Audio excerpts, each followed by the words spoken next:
This is CBC Nova Scotia News.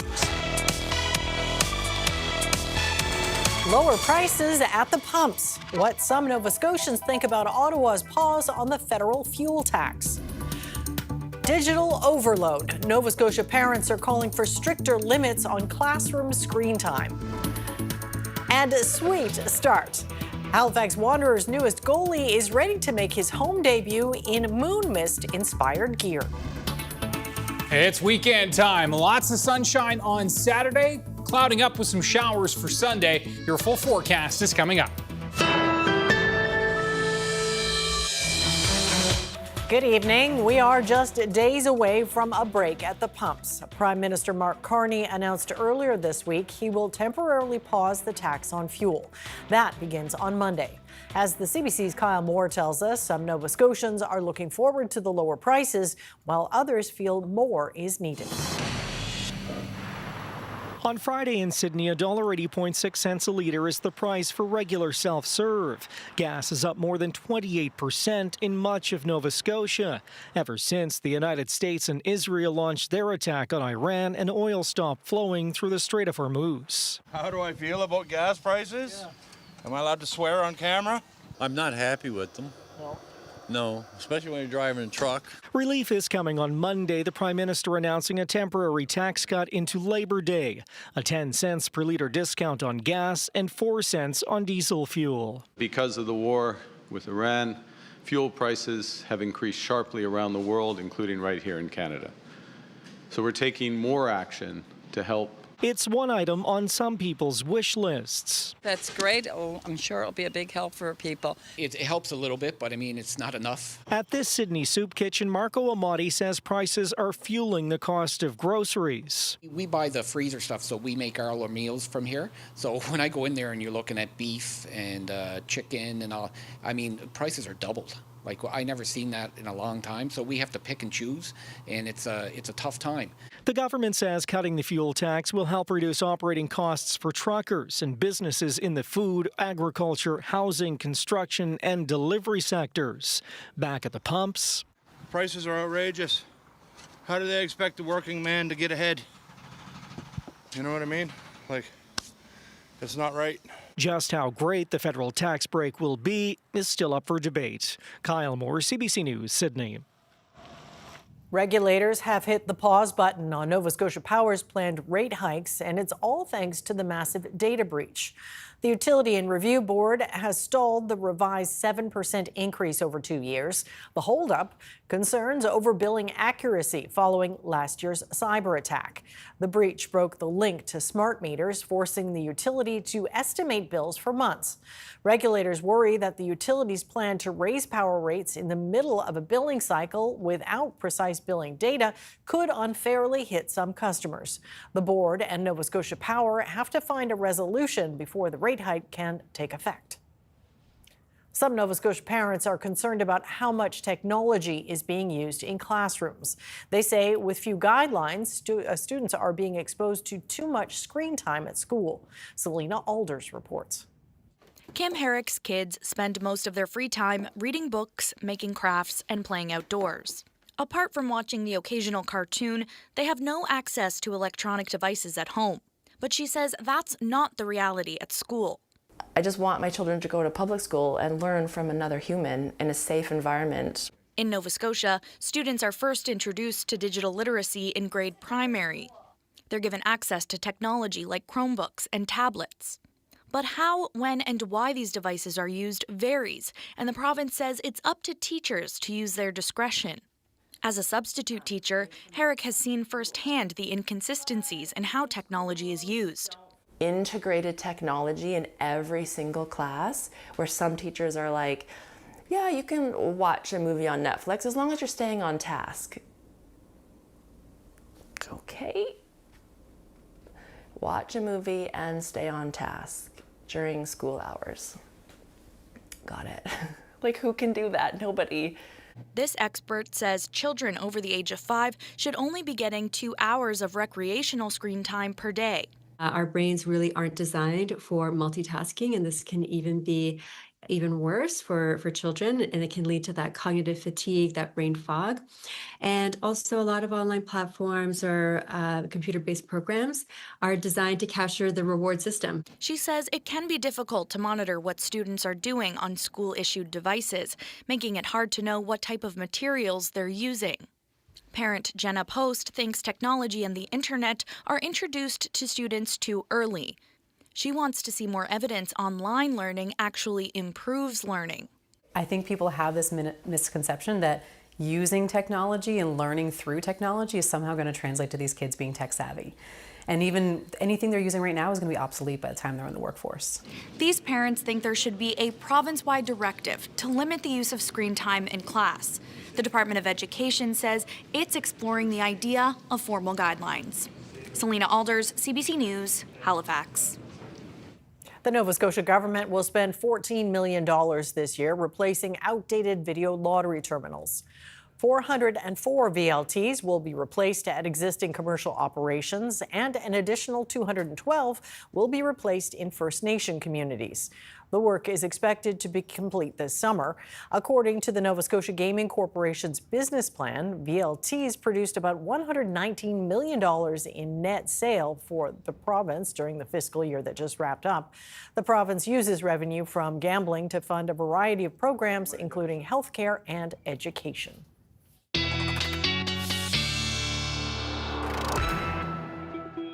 And Ryan's here with the first look at the weather and a drier day today. Yeah, slowly clearing out, and the clear out continues, Amy, across the province through tonight. Looking at a pretty nice day shaping up for Saturday with lots of sunshine.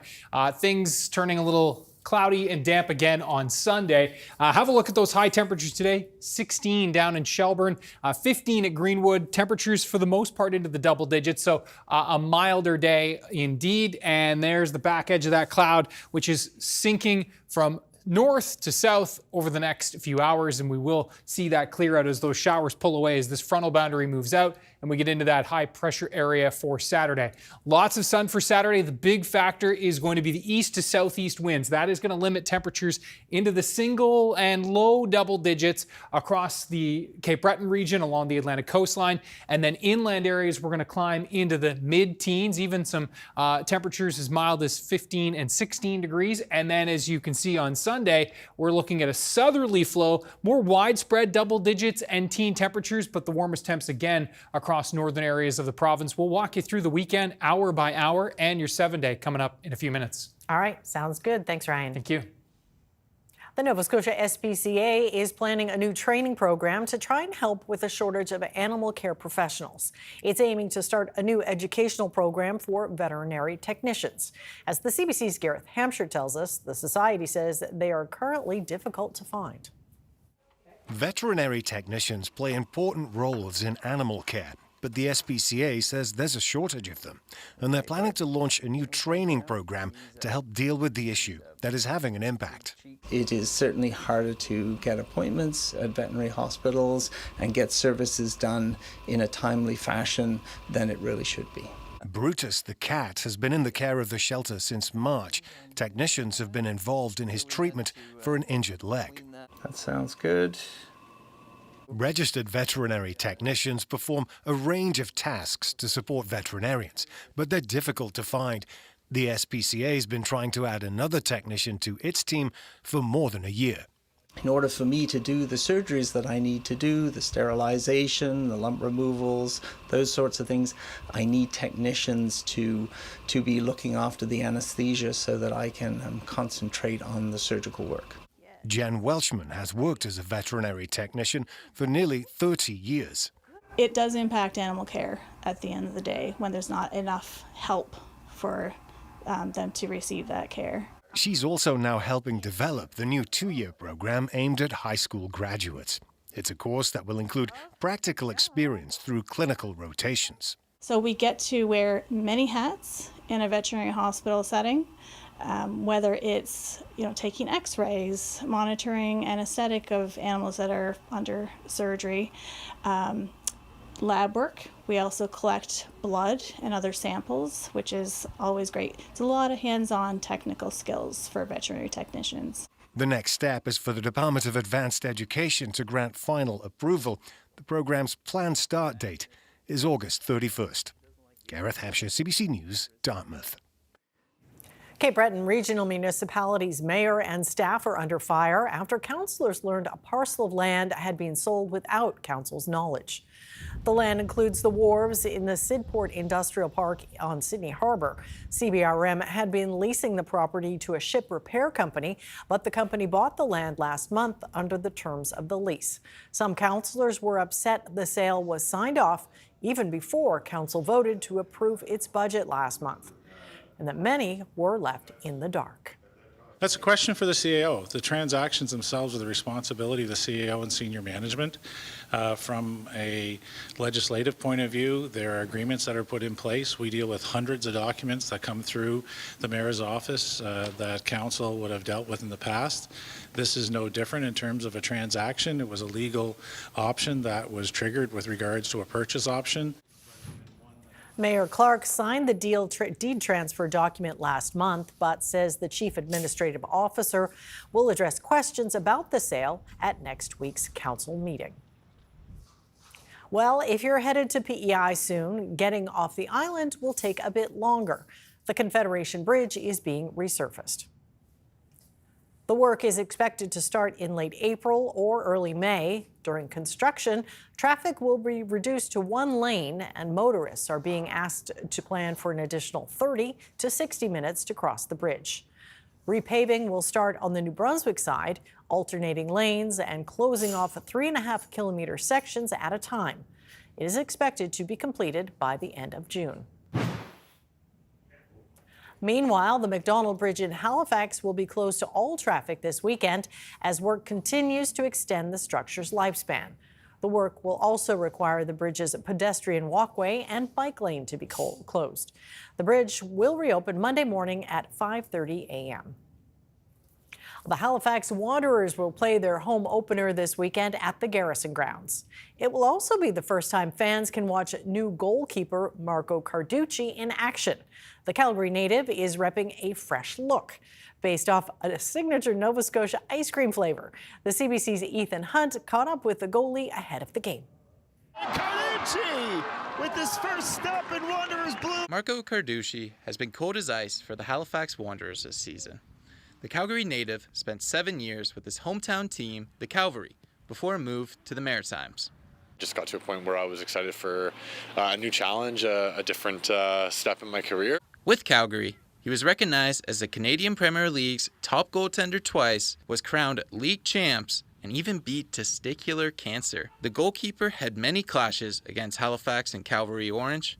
Carducci enjoyed his visits so much, he made it permanent. It's a beautiful place and an amazing city. Carducci has made waves since his move to Halifax. He was named CPL Player of the Week after his first start as a Wanderer. Carducci's teammate and captain, Andre Rempersad, praised the Canadian for his performance. Yeah, it just gives you that comfort, you know, you never have to worry in the net. The keeper also resonated with fans before he made a start at home, as he's sporting a look Nova Scotians have seen at their local ice cream shop. Carducci is rocking a Moon Mist-themed outfit. The jersey boasts the same bright blue, purple, and yellow, but without the bubblegum, grape, and banana. The jersey sold out within a week. I think it's really cool to have something that is unique to the community here. Carducci didn't design the jersey. In fact, he had no idea what Moon Mist was before he joined Halifax. Although he's posed with the treat, he still hasn't had a taste. I haven't. I have to. Maybe when the weather's a little warmer, I'll make sure I get out there and find a place to try some. Still, he finds it cool. His jersey resonates with the community. As the goalkeepers, a lot of the times we end up just kind of wearing the same cookie cutter kits as everybody else. So to have something that's unique and that means something, again, to the people in Atlantic Canada and, you know, Halifax and Nova Scotia, it's really cool. In front of Halifax faithful, on April 18th, Carducci will debut his outfit, while also playing at the Garrison Grounds for the first time as a Wanderer. The fans are always fantastic. It's a beautiful stadium. It's a beautiful place to play. Ethan Hunt, CBC News, Dartmouth.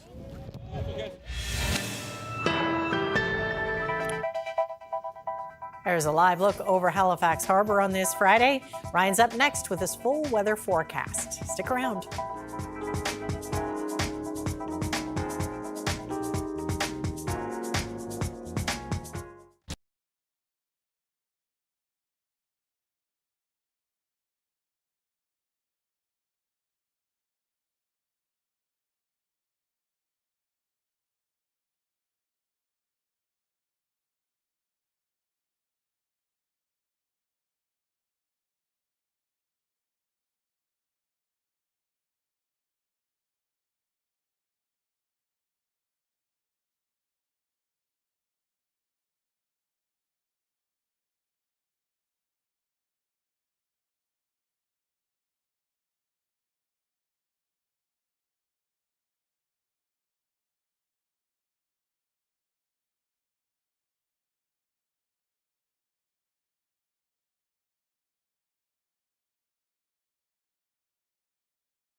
And we're back with Ryan's full weather forecast. So the weekend is here. Yep. Sort of sounds like a 50-50 split. Huh? Yeah, that's right. Saturday, certainly the great day to get out and enjoy. Sunday, just if you get out, make sure you've got the umbrella handy. We will be looking at some showers. Mild temperatures both days this weekend. Before we get started, if you watch the show every night, you know that we often will throw now to a beautiful shot from our friends at Nova Scotia That's Webcams. right. Ralph from Nova Scotia Webcams hooking us up now with the potential each night or when it warrants to show a time lapse. Very good. And so have a look at this. Our first time lapse, we're going to start. This is Digby Harbor, and this is from this morning, and we'll run you through the time lapse. Note the tide coming up. And obviously a pretty cloudy, foggy, dreary Sun's day. trying, you can see. Well, yeah, it's trying, and then wait until the last few frames of this. You can see things really starting to clear out as that northerly, the back edge of that system coming in. And yes, there's the sun the payoff for this afternoon. And there's our current shot of Digby Harbor, and so beautiful. Love that, and thanks again to Nova Scotia webcams for these shots. And as we look at the temperatures out there right now, yeah, not too bad. Double digits, some teens. Kedzie back towards Greenwood, 5 degrees along the Northumberland shore, just 2, as you can see there in Cheticamp and across Port Hawkesbury as well. So a little bit cooler there in the northeast, and that's thanks to this onshore northerly flow, which has been ushering in the clearing skies, and so we'll thank it for that. But it will be a bit of a cool night tonight. There's the back edge of that cloud cover, pushing in through Digbeat and now across into central areas as well. And we'll watch the skies clear for tonight. There's the secondary frontal boundary that we're watching. This is what's going to be bringing in the much cooler air for next week. And -6 in Regina, -3 in Winnipeg. Won't be that cool, but you can see those temperatures across Alberta right now. Little sample of what's to come for us as we move into next week with those single digits. Now, looking at the forecast for tonight, near 0 in the northeast, 2 to 4, 5 or 6 even across the Tri-County area for our overnight lows. Note the clouds clearing away. We'll see some fog patches setting up though for tonight, and then for tomorrow those fog patches dissipating in the morning. The winds becoming east to southeast. As I mentioned earlier, that is going to be such a factor with the temperatures for tomorrow. The water temperatures are just 1 right now along that Atlantic coastline, so just 2-3 degrees Ingonish. We'll be in those 5, 6, 7 degree range temperatures from Cape Breton County, Richmond County. Inland, we're going to get warmer, double-digit potential for places like Port Hood, Inverness. And you can see struggling there for Guysborough County into the double digits, likely across the Northumberland shore, even some teens for just inland areas like New Glasgow. Metro, east to southeast wind means it's likely 8 downtown, but you won't have to work your way too far inland, I don't think, to find double digits. Even Bedford, Sackville, Fall River in towards Enfield, Windsor, 10, 12 degrees. And then around Cobequid Bay, it's a similar story. We're going to be looking at the best potential for some mid-teens in through the Annapolis Valley tomorrow. And again, struggling in those east to southeast winds along the South Shore. Things clouding up for Saturday night in through Sunday. We're looking at clouds, showers, drizzle, fog patches. Now, as we work our way throughout the afternoon, it looks like those showers becoming a little less frequent. We'll call them isolated in nature into the afternoon, but certainly still in the mix. Now, note Sunday afternoon, the forecast models have been pretty bullish with this idea, and most of them on board with a break of sun into the afternoon. Amherst back through Cobequid Bay to the Annapolis Valley, possibly even down towards the Kedzie area. That's why temperatures here are looking set to pop perhaps into the high teens. And again, that has been the case the last couple of days. The forecast models have been indicating that dry slot there. So we're going to bank on that. And if you're really looking for some warmth on Sunday, that's the spot. Now, note the front will come through Sunday evening into the overnight with rain. And on the other side of this front, indeed, a little dose of chilly April air, and you'll note the flow next week is wrapping around here. It looks like a blocking high setting up over Greenland, and so what that will do is just kind of keep us locked into the pattern where temperatures are going to struggle. We should be right around 9-10 degrees this time of year, Amy, so we won't quite hit that next week, even with the potential for a few flakes in the mix. Oh boy. Yeah. Okay, thanks for that, Ryan. Thank you.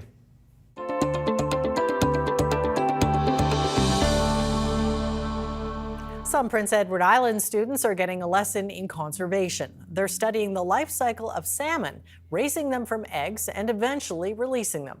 The CBC's Delaney Kelly has more. These grade 4 students are soaking up Indigenous knowledge about conservation. We're ensuring that you guys are going to have fish in your river systems, making sure. The Fish Friends program, run through Abequit First Nation, teaches youth about caring for the environment and the connection to Mi'kmaq culture. Students aren't learning from a textbook. They're helping raise salmon that are just starting to develop and then releasing them into the water come June. It's really exciting for one student with dreams of being a fisheries officer. Sometimes people fish them too much, so then we're helping the environment. Indigenous people, our family, we love to help the environment.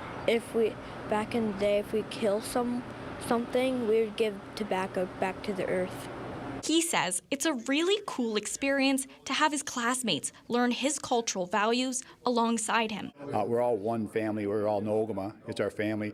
So to see the young people be involved with the importance of restocking and revitalizing a natural species is our due diligence as the parents and as the teachers and the educators to say we have to give back when we take. One of the Indigenous practices put into place is the 7 generations philosophy. We think 7 generations ahead. This is what our ancestors thought of for many years. This isn't something that retained to something like fish. This is something they've done with things like foraging, hunting, fishing, all of the aspects of living indigenously within Mi'kmaq. The program is being done in roughly 20 schools across the island, and each school is responsible for caring for 100 salmon eggs. It's now supported through a new multi-year partnership with Cavendish Farms and North Lake Fisheries. This is an opportunity for the youth to say, I am going to affect the future. I want to be a productive part of that. And we're giving them the tools to do that by supporting initiatives like this. Leaders of this program say it means fish and children will thrive while ensuring Mi'kmaq traditions and values live on for generations. Delaney Kelly, CBC News, Scotchford.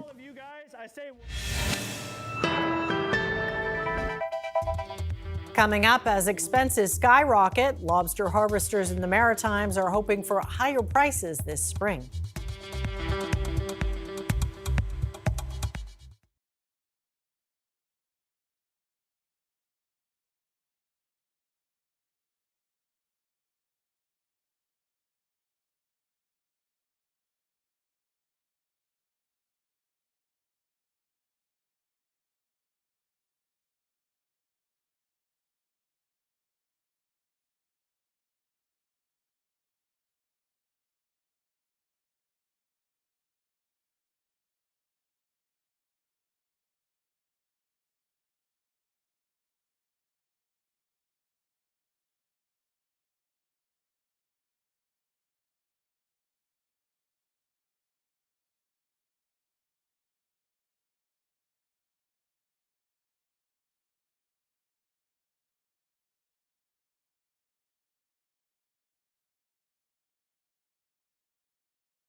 As they contend with the rising cost of fuel and other expenses, lobster harvesters in the Maritimes are hoping for good prices for their catch this spring.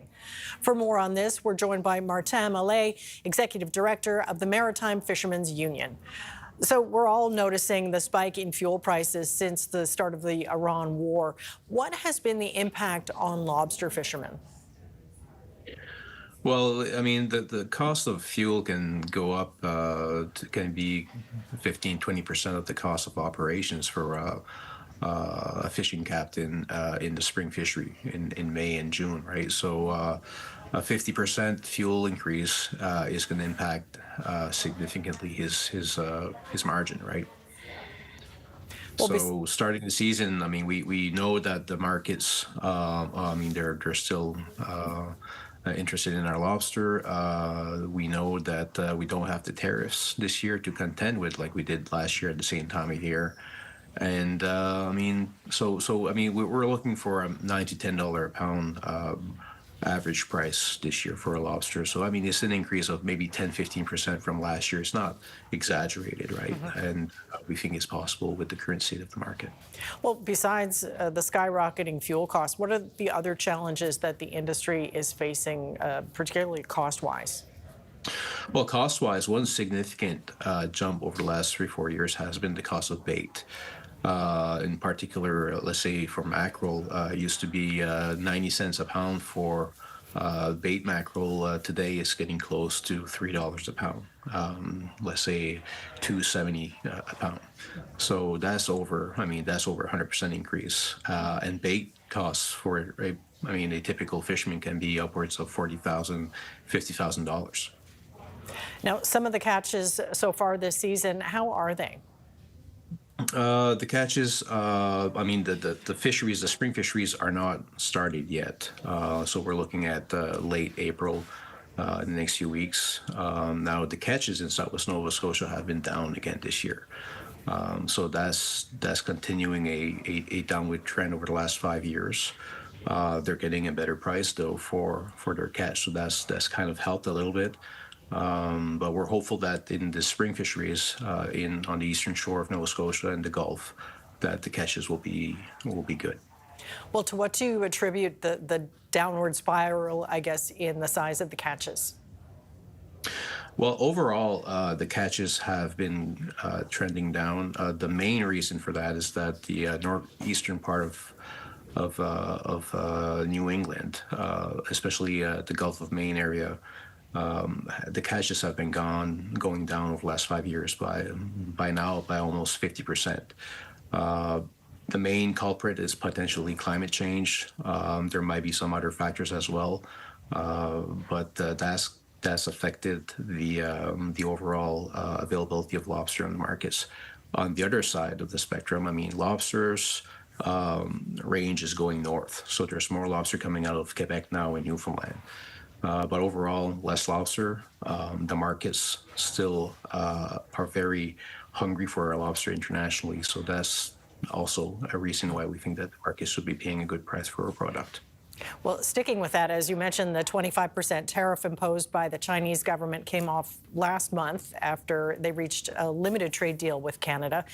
How much of a difference has that made for the sector? That had a effective effect immediately, right? So the price of lobster went up by almost 10-20% in some cases in Southwest Nova. So that was very positive. So you can imagine last year at the same time when we had the threat of U.S. tariffs over that, the uncertainty in the markets were significant. And even though that was happening, our average price in the spring was still paid at about $8 a pound last year. So we think $9 to $10 is not that much of a stretch, and it would help us with compensating with some of these extra costs, like I said earlier. Well, what about the appetite in the U.S. for Canadian lobster? It's still significant. It's our main market. I mean, we're still shipping upwards of 75 to 80% of our lobster over there. And it's the upper middle class that's been eating most of the product over the years. And it's been the case across the world, right? So I think that, I mean, the demand is still there.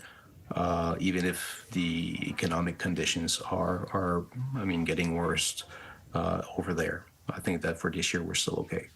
Well, what about here at home? You talk about the tight economy. Do you expect Maritimers will still pay for lobster even if the price is a little higher? Well, you're looking at maybe an increase by, let's say, 10% from last year. So I think I'm for sure going to be in line for my lobster this year as soon as the fishery is going to start. So that's not going to affect, I think, most of us to get our feed in early May, for sure. Right. Hard to turn it down, for sure. All right. Well, thank you so much for your time and your thoughts on this. We appreciate it. Thank you very much for the time. Yes.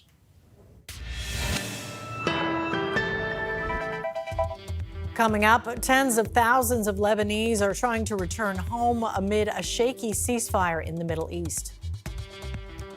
And First Nations leaders are calling for greater accountability from Ottawa for a secret surveillance program that targeted hundreds of Indigenous people.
Welcome back. With less than a week left in the temporary ceasefire between the U.S. and Iran, there's a sign of progress. Iran declared the Strait of Hormuz completely open to commercial shipping on Friday, an announcement that brought oil prices down.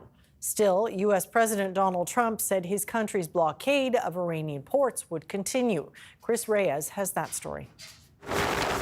The U.S. and Iran have both declared the Strait of Hormuz open. It's a major development after weeks of anxiety and uncertainty surrounding the key waterway, where a fifth of the world's oil supply travels through. Iran exerted control over the strait, slowing traffic to a trickle immediately after the U.S. and Israel attacked the country in late February. A few days ago, the U.S. imposed a naval blockade of Iranian ports in the waterway. Today, Trump wrote on social media, "The Strait of Hormuz is completely open and ready for business and full passage. But the naval blockade will remain in full force and effect as it pertains to Iran only until such time as our transaction with Iran is 100% complete." Trump also said that the deal with Iran will include getting mines out of the strait and recovering Iran's enriched uranium to bring back to the U.S. Trump also said Iran agreed to suspend its nuclear program indefinitely and that it will not receive frozen funds from the U.S. From Iran, a more concise statement. The Iranian foreign minister said, in line with the ceasefire in Lebanon, the passage for all commercial vehicles through the Strait of Hormuz is declared completely open for the remaining period of the ceasefire on the coordinated route as already announced by Ports and Maritime Organization of the Islamic Republic of Iran. The foreign minister also suggested to Iranian state television that handing over enriched uranium is not part of the deal. Major oil shipping companies and other world leaders welcomed the news, but many said details have to be worked out before there's any kind of return to normal for the waterway.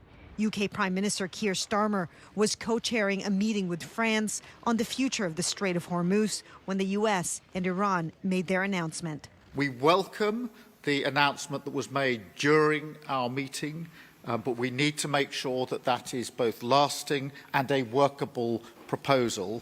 President Trump said there will be more talks with Iran, likely this weekend. Chris Reyes, CBC News, New York. It's the first day of the 10-day ceasefire in Lebanon between Israel and Hezbollah, and the truce appears to be mostly holding. Chris Brown is in the country. He looks at how people displaced by the fighting are trying to use the temporary pause to return home. Our CBC crew has reached the Litani River. It is a key geographical and political dividing line between northern Lebanon and southern Lebanon. Streams of people, after having been displaced out of their homes for weeks, are returning. This area right here used to be a bridge until just yesterday, a key crossing of the Litani, but in the closing hours just before the ceasefire kicked in, Israel took it out. And so all night, bulldozers and construction crews have been trying to make this crossing work for people trying to return. Israel's military has urged them not to return. They're saying, from their point of view, the area south of here could still be considered a combat zone, but obviously lots of people are not listening. We've seen families returning with mattresses strapped to the top of their cars, all their belongings in their trunks, extended families jammed into vehicles, everyone trying to get home, as I say, after many, many weeks away. Will this ceasefire hold? It is the big question this morning. Hezbollah has said it recognizes the ceasefire but has not said that it's going to abide by it. Israel's military, which signed on to this deal, however, is not pulling its troops out of areas just to the south of here. It still occupies a large part of southern Lebanon, anywhere where it believes that a Hezbollah rocket might be able to hit northern Israel. It calls it a buffer zone. The Lebanese army, it is supposed to guarantee this peace, but it is much weaker than Hezbollah, so that's one of the big questions about this ceasefire. But in these very early hours, it's so far so good, with lots of people trying to get home and to take advantage of a long-awaited calm. Chris Brown, CBC News, on the Litani River.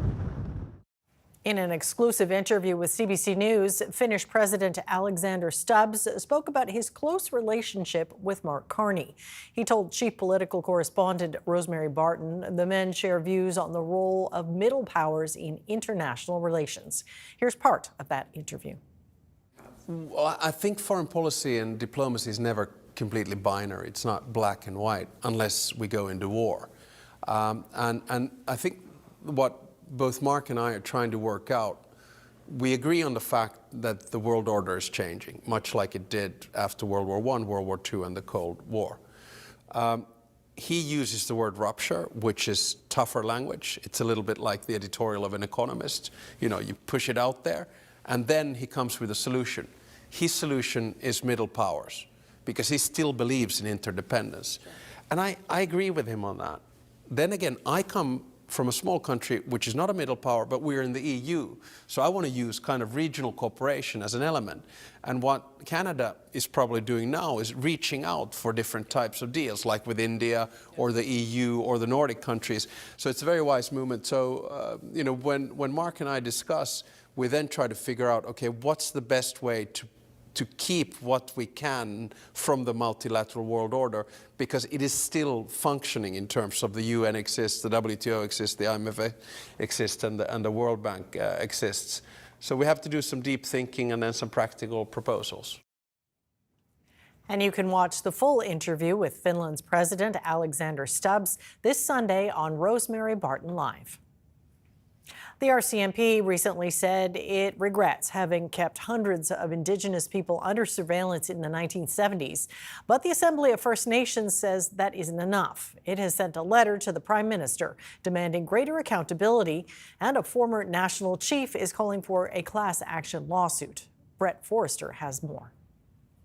Do more than issue a formal apology. That was the message First Nations leaders gave the Prime Minister as they demand justice for the RCMP's native extremism program that spied on Indigenous groups in the 1970s. This is deeply personal. It's a form of intimidation. Ovid Mercredy's name appears among hundreds of people surveilled. He became Assembly of First Nations national chief in the 1990s during a time of tense confrontation between First Nations and the government. He's calling for others to join in a class action lawsuit. I am prepared to take legal action for the violation of my own personal security, but also the violation of my right to privacy. CBC News obtained thousands of pages of intelligence files from the 1960s to the 1980s through access to information, revealing a program of surveillance by the RCMP Security Service targeting prominent Indigenous groups, using informants and phone taps and following their leaders. Now their successors want action. We're calling for full disclosure of all surveillance records, an independent public inquiry, public hearings. After CBC News first reported the details, the government initially reacted swiftly. Yes, there should be an apology. It's reprehensible practice, never should have happened. RCMP Commissioner Mike Duhaime didn't explicitly apologize, but did express sincere regret. Sadly, the RCMP aimed to oppress, intimidate, and harass unlawfully our leaders at the time, leaders who were standing up for their people. AFN is getting support from Amnesty International. The truth must come out, and in addition to that, we must ensure that there is full access to effective remedy. The public safety minister didn't directly address those demands, but in a statement, a spokesperson said the RCMP will be inviting Indigenous leadership to Ottawa to chart a path forward that ensures accountability and rebuilds trust. Brett Forster, CBC News, Ottawa. Travel reservations are at the center of a new scam. It happened after Booking.com suffered a major data breach, exposing users' personal information. And that information can help scammers target customers in vulnerable moments. Karen Paul's now with that story. Compromiso, la seguridad. The email warning from Booking.com wasn't in English, but Amy Worms understood it was trouble. Hackers had gotten access to her booking details, including contact information. I'll be going in and changing my passwords and deleting any credit card information. With hotels and vacation rentals, Booking.com has something for everyone. Booking.com is the world's largest travel site. As we put so much more valuable information into the servers of 4 or 5 companies, The prize of being able to get into one of these 4 or 5 is so great.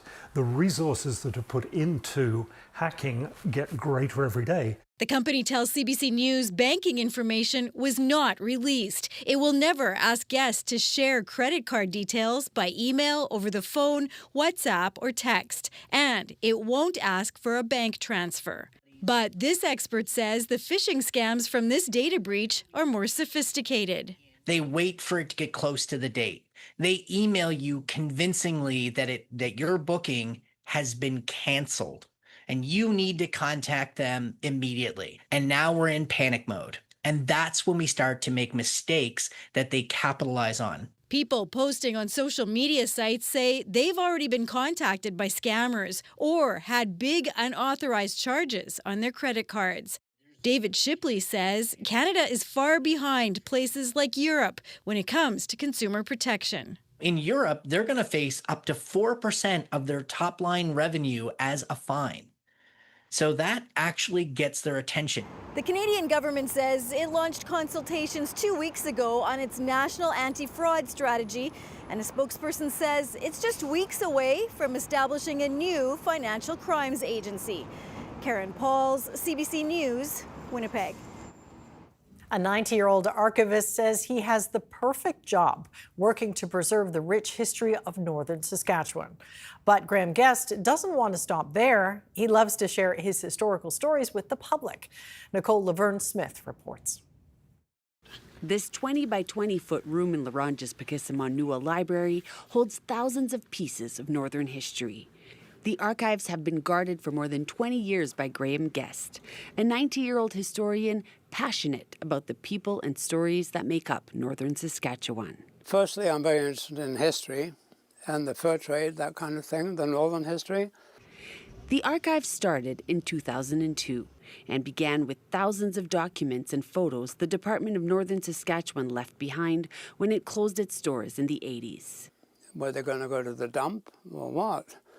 The Pakisaman Library made sure to include an archives room in the design of their building, but they needed someone to take care of it. At an age where most people are slowing down, Graham Guest was just gearing up. See, when I was 65, I definitely wasn't ready to retire. Guest first arrived in northern Saskatchewan as a principal in the 1970s. It was a place he's loved to explore with his family. His energy and passion for the North has followed him ever since. His wife often reminds him that age is just a mindset. Suzanne says, tell them you're a young 90. Don't use the word old. Okay, I said, okay, I'll tell her. You don't have to tell us you're a young 90. We see it. I'm very lucky that way. Guest created more than 50 displays, including the history of the Robertson Trading Post, which is currently featured at the local library. He says the stories sparked by the collection are priceless. The old cookums and the old grandpas come out and they look at the pictures and they recognize people and they love that and they talk about it, and I gather a lot of information that way, more information about the pictures. So far, only part of the archives have been digitized. For now, he keeps on working, making sure this history is protected. It was an absolutely perfect job for me. Nicole Laverne-Smith, CBC News, La Ronge. Canada's main stock index rallied and U.S. markets moved further into record territory as oil plunged after the Strait of Hormuz reopened. Here's a look at the numbers as we head to break.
All right, I guess we can complain that it's been kind of cold and wet, damp, but at least the days are getting longer. The days are definitely getting longer.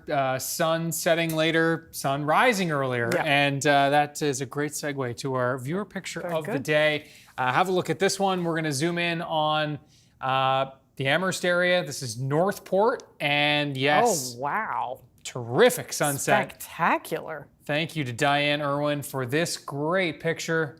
Ryan's picks at cbc.ca. Yeah, pretty nice sunset tonight. And as we work our way into Saturday, this is what it's going to look like. The east to southeast winds are going to be really the dominant player for tomorrow, apart from the sunshine. But those southeast winds, east to southeast winds, are going to set the table for our temperatures. Warmest temps, as you can see, will be for the northwest part of the mainland in particular. Even Inverness County has the chance for some double digits there for you folks in Cape Breton. More widespread warmth on Sunday, but coming with the price tag of some clouds, some showers. Could see some sunny breaks, as we said earlier, from say Annapolis Royal, even Keji, and then up to Annapolis Royal and through the Annapolis Valley and across Cobequid Bay and into the Cumberland County area. That's going to be our best chance of seeing some afternoon sun for an hour or two by the looks of things. But yes, that's why temperatures are looking warmer there. Here's how it plays out time-wise, and yes, just tons of sunshine tomorrow. We'll have to watch that fog in the morning, but that will mix out, and then there are those showers coming in for Sunday, and then that front will race through on Sunday night, and with that, a reset temperature-wise, indeed. All right, well, Houston Ice Cream Shop is bringing back a unique seasonal specialty, one that many of its customers have been clawing for. I don't know, Ryan, what do you think of this? It's a cooked crawfish on top of a mound of ice cream, and it's one of Red Circle's most popular dishes. They serve this concoction every spring as crawfish season gets underway. The crustacean is cooked in a bath of butter and spices, and get this, then all that goodness used to flavor the ice cream as well. Oh boy, the store's owner says it's not for everyone, but they only bring it back because people keep asking for it. We both love seafood. Yeah. I don't know. I like ice cream too, but not that combo. Yeah. All right, well, that is it for us tonight. Thanks for watching, and we'll see you next time. Take care.